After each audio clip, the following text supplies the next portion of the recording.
to our second meet. We You guys will be aware of it. Let me reintroduce the topic for tonight. So, the topic of the event is entrepreneurship and accessibility. We have Shanisha Collins, who is the guest speaker today.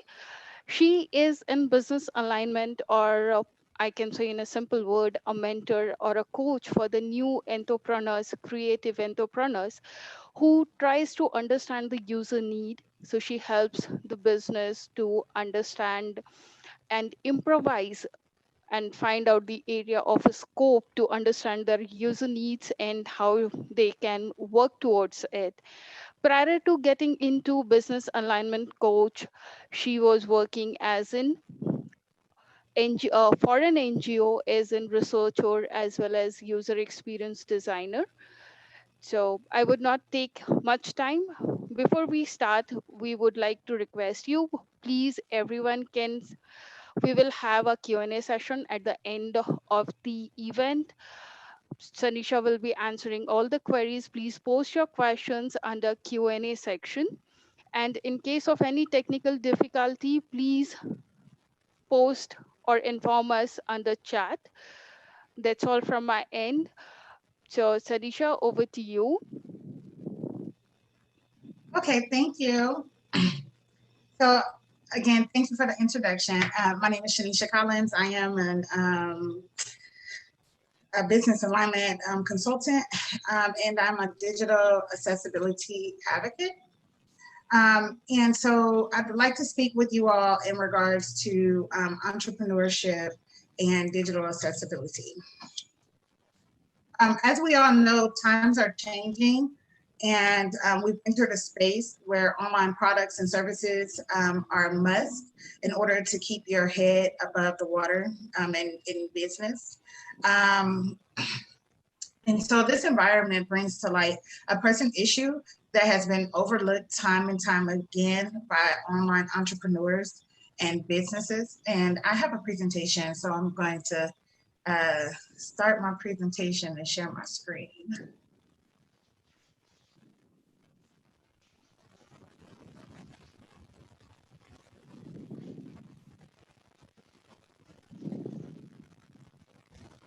Are you all able to see my screen?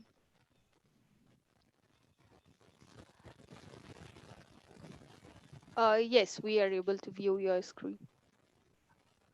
Okay. So a lot of entrepreneurs do not know necessarily what digital accessibility is, but it's the ability of a website or mobile application or electronic document to be easily navigated and understood by a wide range of users, including users who have visual, auditory, motor, or cognitive disabilities. Um, I know a lot of people may be aware of the ADA, the Americans with Disability Act of 1990. In that act, it was required for businesses or public spaces to be able to be accessible to people who have disabilities. In 2010, the Department of Justice included websites and digital products into the ADA Act. So, what does this mean for your business? This means that you risk legal action. There's been businesses that have been sued because the population or the community has not been able to access their products and services. And it also includes you risking alienating those in need. So, how can you make sure that you are in compliance with um, digital accessibility? The first step is to make sure that you acknowledge that there are people in your target audience who have various disabilities. These disabilities may be permanent, temporary, or situational disabilities. And so it's very important for you to understand that that there are definitely people in your target market who have these disabilities and who are in need of your products and services.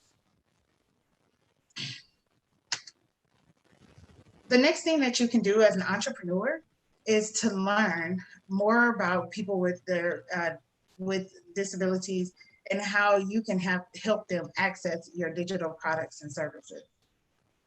When you do this, you will notice that there's a ton of different disabilities. A lot of people are aware of maybe people who have visual disabilities or hearing. And of course, with the visual disabilities, there's like screen readers and things like that. So you want to become aware and learn more about how you can actually serve this community.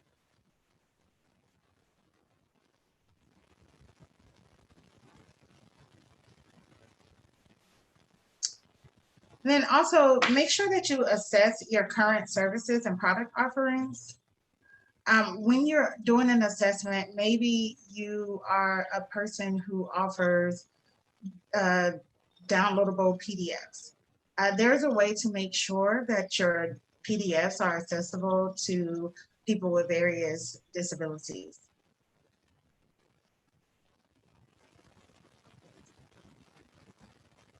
All right.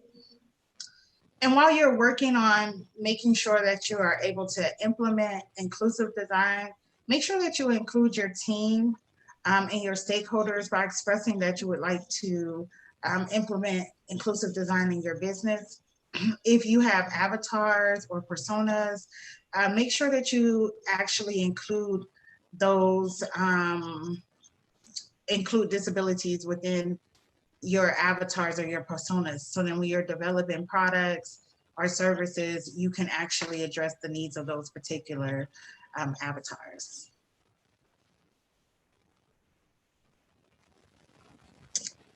Then, if you are making sure that you are being inclusive, make sure that you include people in your community who have disabilities when you're making these decisions. And one way that you can do that is make sure that you recruit them. And it's pretty simple to recruit them. There's so many different avenues. If you have a Facebook group or whatnot, you can actually put out a call to action or a call to ask them, if they'd like to participate in developing your inclusive design.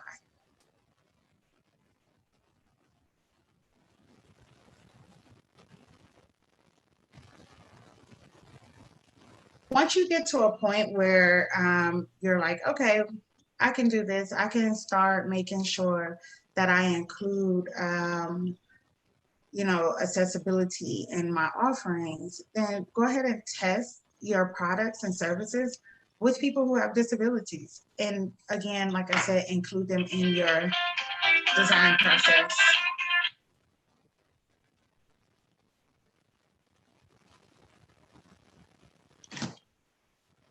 All right. So analyze the results and create a plan to address any issues. Once you do your testing and you see where your business is in regards to digital accessibility, analyze those results and then create a plan so that you can start implementing and addressing particular issues. You want to make sure that you are prioritizing the different issues that you have encountered in regards to the digital accessibility in your business, and begin to implement. So implementation means taking action. So implement the steps to in your plan to become inclusive. So say for instance, like I said before, if you have like a digital PDF or a digital download, you want to make sure that you are going in and making sure that it is accessible to people who have disabilities.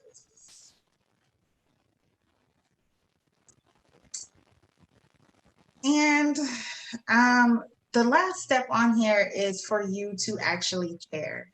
I know that a lot of entrepreneurs, you are creating products and services and things like that to change the world.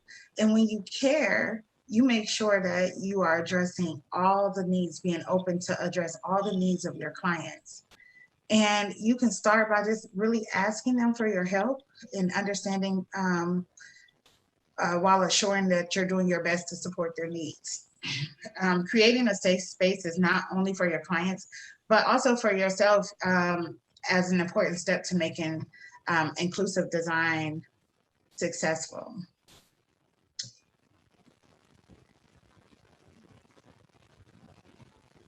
So I know that a lot of times entrepreneurs, when they're thinking about accessibility, a lot of the biggest looming issues is the legal standings. And I didn't want to talk about the legal things today simply because I want to push the need of people just wanting to and caring about including others who have disabilities in their designs and services. The world needs your services, and even people who have disabilities also need that. So I know that it may be natural to feel overwhelmed. There's a lot of information out there that you can research and get in regards to digital accessibility, and it can be overwhelming. The rules change all the time, um, but there's some basic ground rules that you can implement that will actually be a, that will actually get you on the right track to being inclusive with your products and services.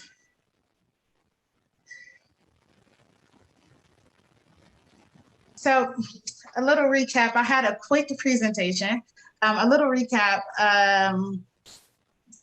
Just acknowledge that you have people in your market, in your target market, that has disabilities. And just acknowledging and learning more about them, learning more about what it means to be compliant with digital accessibility. Assess your current products and services. And with that assessment, you also want to make sure that when you are developing future products and services, that you are considering accessibility from the beginning. It makes it a lot easier for you not to have to go back and fix things. Um, Also, make sure that you're recruiting people who have disabilities to help you throughout your design process. Test whatever products and services, whether it's your website, whether it's the PDF, whether it is videos. Make sure that you're testing and making sure that you are being compliant. And then analyze whatever those results are from the test, and then take action. Um, Take action and making sure that you're implementing different steps in your products and services to make sure that you are being compliant with the ADA laws and web accessibility laws. Um, and then lastly, again, like I said, it's very just important to make sure that you care about those who have disabilities and care enough to know that they are actually in need of your products and services. All right, that's the end of that presentation. The If you would like to learn more about me, now I could be reached at ShanishaCollins.com. I also offer research plans for entrepreneurs to address a variety of things, as well as um, making sure that you are compliant with your digital accessibility. And I also do website reviews, which test the functionality of your website as well as the accessibility of your website.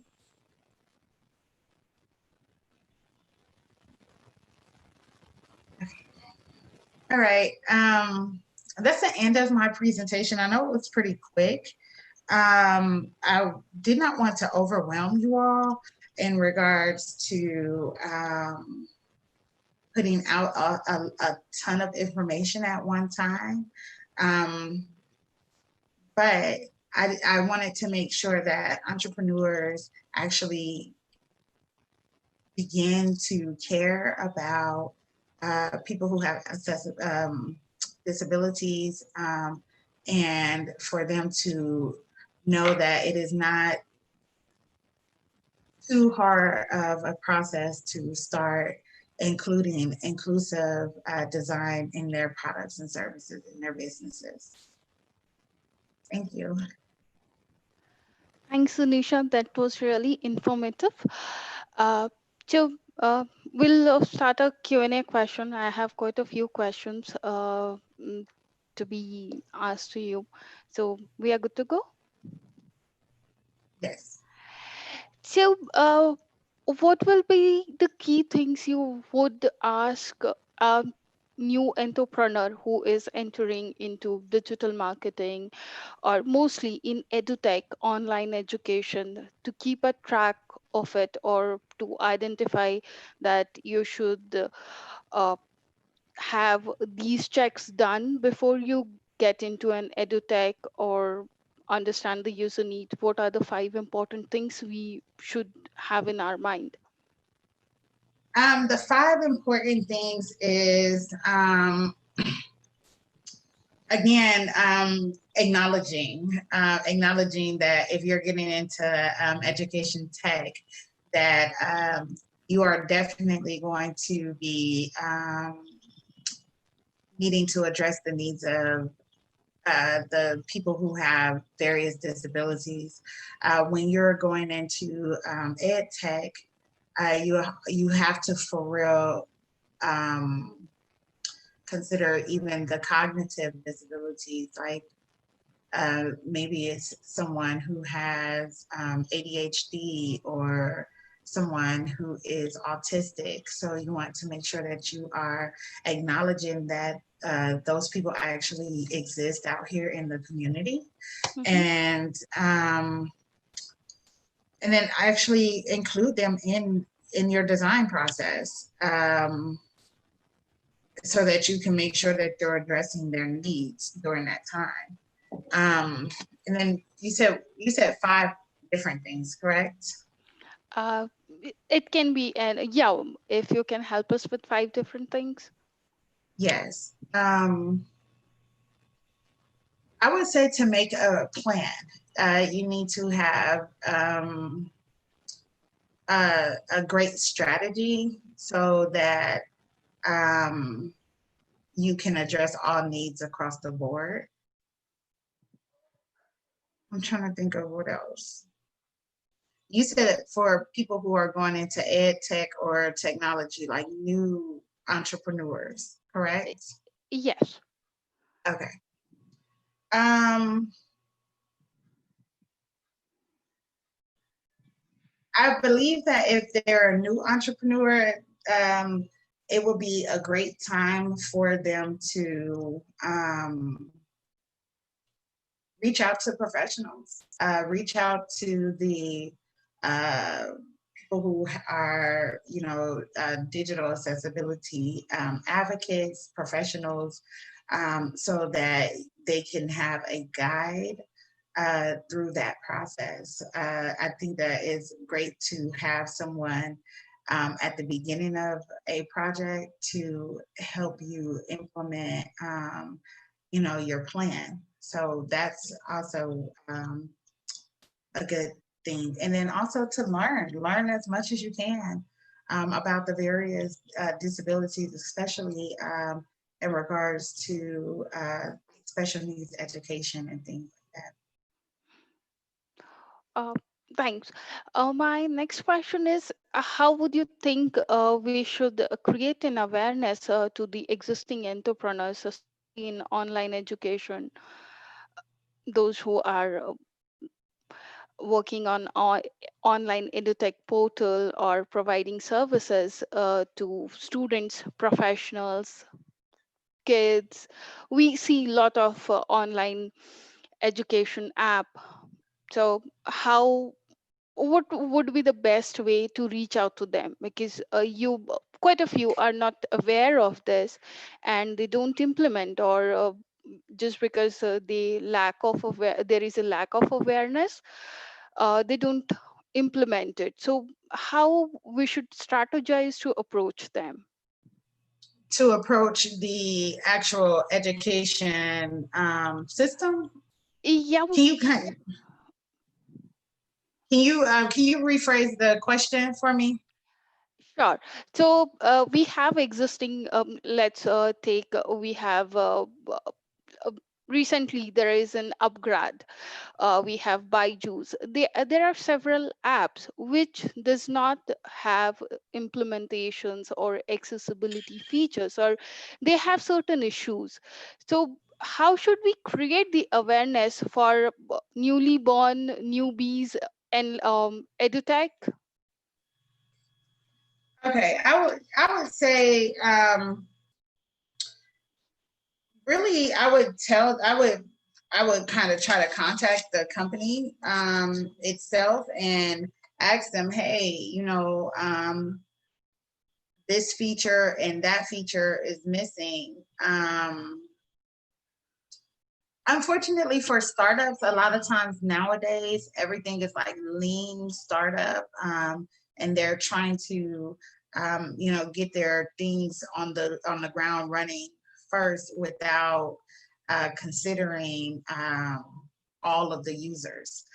uh, and that's actually a detriment. Lean startup is a detriment um, to people who have disabilities, because they are looking to, like I said, get their products and services up quickly, but they're also trying to, um, they're also uh, looking at it where they're prioritizing the wrong things. So I think that it's important to let those particular startups, especially in ed tech, to know that that digital accessibility is actually a priority. It's not something that they should push forward to without.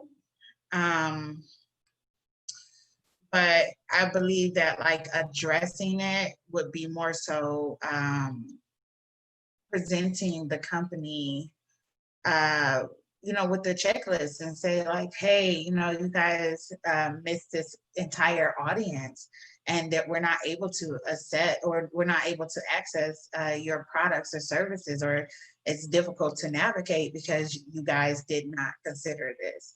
A lot of times I believe that communication, and it could be just afterthought or just the fact that, they prioritize wrong. But if you communicate with the business owners and things like that, and bring that awareness directly to them, um, then that actually will jumpstart them trying to implement things. Um, and I say that because there's a lot of entrepreneurs who do videos, and it only takes like one person to say, hey, uh, we don't have any caption on the videos. I'm not able to access your content. And then from then on, they'll start like putting captions on their videos, and, maybe having a transcript or whatnot. Um, but it's just really just having to like be confident enough to approach these businesses, not in an aggressive way, but in a way that's saying like, hey, you forgot about this particular population, and they are in need of your services as well as able-bodied people. So Thank you so much for answering my queries. uh, Anyone else has any questions? Yeah, Sanisha, Satish here. mhm. Okay, so the question is, um, see, many of the entrepreneurs when they start businesses, the main constraint that they have is a financial constraint. Okay, so because if they first have to They want their aim is to create a product that they can sell at a within a minimum amount of time that they spend. So that's their target in the first place. So when I was interacting with another company where they were creating an e-retail platform, so all that they said was, see, first I want to launch the product. I don't want accessibility at this point. I mean, this was just the initial discussion wherein they were hiring developers and QA, functional testers, and all that. So when we introduced accessibility, the only answer was, see, I want my money to be, I want the return of investment. So that's the only answer that we we got from them. So as of now, I'm looking to launch the product in the first place. Then we'll talk about accessibility and all that later. So, what is a motivating factor for them to, first of all, invest in accessibility also? Because accessibility does not come, uh, that easy. Even though we do have, a lot of tools that are available freely. And the second thing is, so when we get these questions like, return of investments and all that, how are we going to justify to them that? So your entrepreneurial responsibility includes inclusivity. So, but how do we justify them or make a good negotiation at the table that this is part of your business? Well, first, I mean, of course, entrepreneurs do want to, try to make as much money as they can. So I think it's more so letting them know that they're actually losing money by not including, accessibility. People who have disabilities have money as well, and they are wanting and needing to spend their money because they are in need of whatever products and services that are out there. So that's one of the most motivating factors, is that they're losing money by not including people, um, as well as they're putting themselves at risk, in regards to lawsuits. So they'll definitely, like, it's still, either way, accessibility is going to affect their bottom line. Um, and so I think that making sure that you address it in business terms, sometimes it all depends on the stakeholder.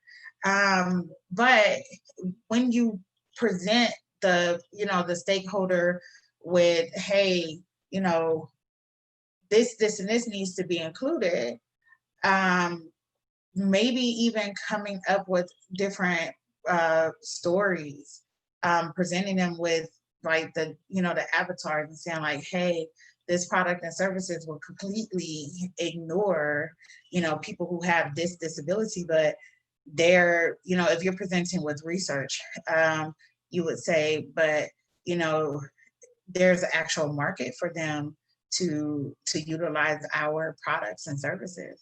And if we don't address um, their needs, we risk losing money because they're going to go on to our competitor.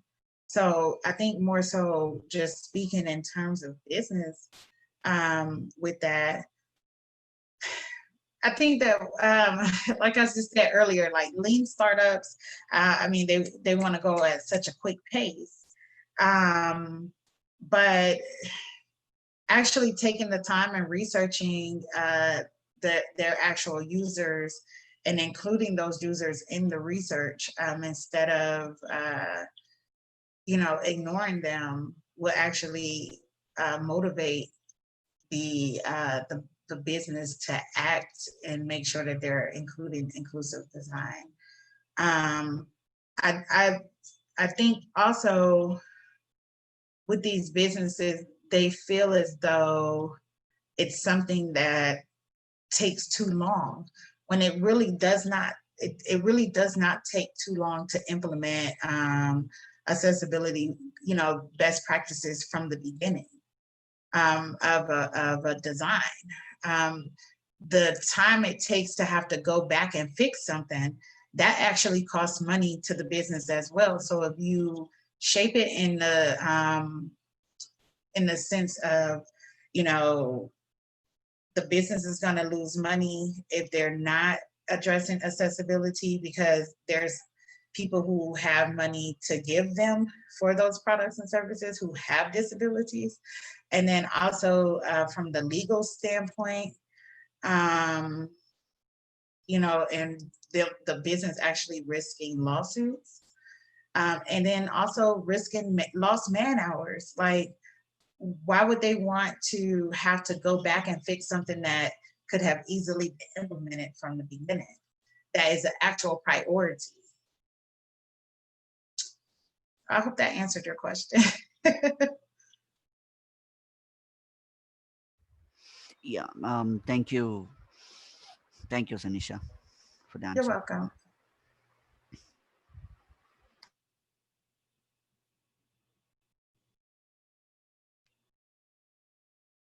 Hey Raghav, that's all we had this much question. Thank you, Sanisha, for answering all our queries. So Mhm. over to you, Raghava.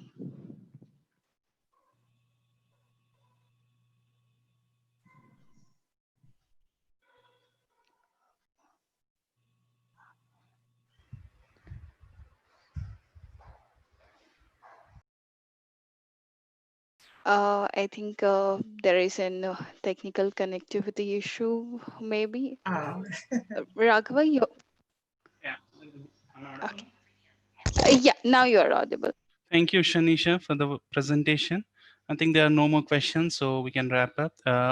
For people who want to follow Hello 11Y, they can follow us on Facebook and Twitter at Hello 11Y. Uh, and we'll be coming up with more meets going forward. If there are any topics or any recommendation talks for new content, please let us know. You can reach out us at hello@hello11y.com. Uh, Thank you, everyone. Bye. all right. Thank you. Thank you all for having me. Thank you, Shanisha. All right. Thank you, Sanisha. Thank you, everyone. You're welcome. Bye-bye.